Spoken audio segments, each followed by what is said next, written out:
Tennessee a big winner in the final non-conference game of the season before the tune-up for SEC play, 86-44 win over Austin Peay. I'm Eric Kane with Rob Lewis here, and Rob, the offense came out in a big way tonight. Of course, this wasn't Arizona, but Tennessee shoots 56% from the field, 44% from three.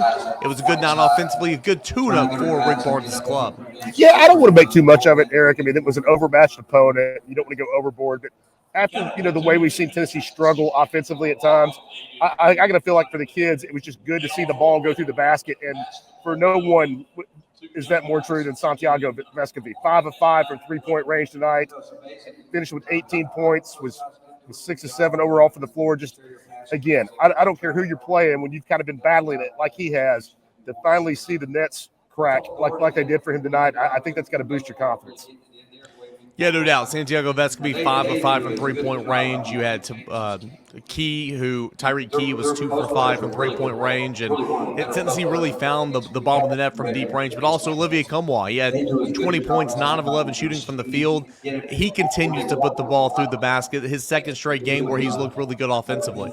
Yeah, and Olivier was super efficient. I think a lot of it was because of something Coach Barnes talks about all the time when he's talking about his big guys.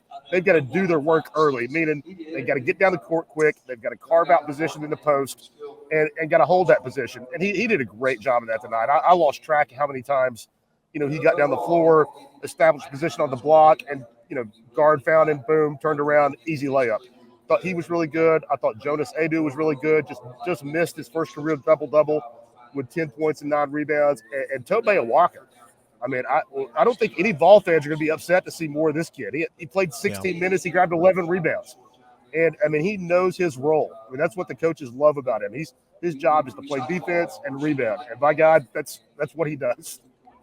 You kind of just mentioned it there, but I was going to say, how big is a game like this to where you can get 19 minutes for Adu? You can get 16 minutes for Tobe Awaka. I mean, B.J. Edwards even had 7 minutes in this game. It was an opportunity to empty the bench, get them some valuable minutes, because they might not get this many minutes moving forward, but you might rely on them, just like you did Tobe Awaka a couple weeks ago. Yeah, I mean, I think it's really big. I mean, for Awaka and Adu in particular, just because Coach Barnes made it pretty clear he's not thrilled with some of the things he's seen from Uros Plazic.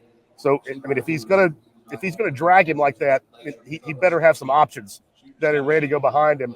And again, this is not an SEC team that Tennessee played tonight, but I thought Adu and Awaka both looked really good. I thought the bigs as a whole looked really good.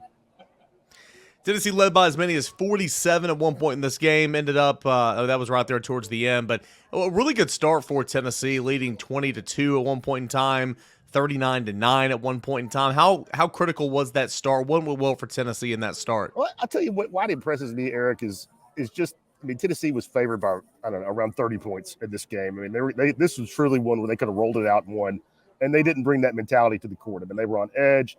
They were intense on defense. They executed. They weren't sloppy with the basketball.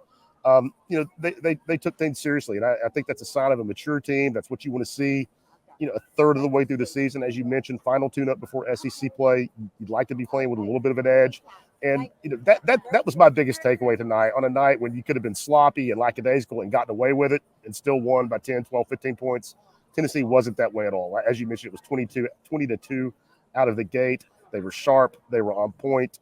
And, again, the sign of a mature basketball team against an opponent that you were going to win no matter what.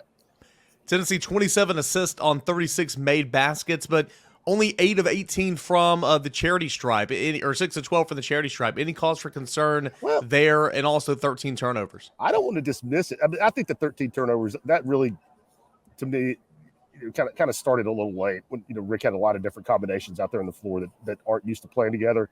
And they have been a really good free throw shooting team for most of the year, but that's 2 games in a row now where they have not covered themselves with glory at the foul line. So I wouldn't make too much of that. And the guy Uros missed 2. That's somebody that's going to struggle. Meshack missed 1. Adu missed 1. So that you had 4 misses from 3 of your guys that probably are on the low end of the totem pole as far as percentage shooters. My biggest concern would be, and concern is too strong of a word. I would be more surprised they only got 12 attempts in a game like that where they had so many points in the paint. Well, it was an easy night for the University of Tennessee, 86-44 over Austin Peay in the final tune-up. Tennessee will begin SEC play at Ole Miss on December 28th. The home opener in SEC play will be January the 3rd against Mississippi State. For Rob Lewis, I'm Eric Kane. This has been your full court press on an easy win for Tennessee over Austin Peay inside Thompson-Boling Arena.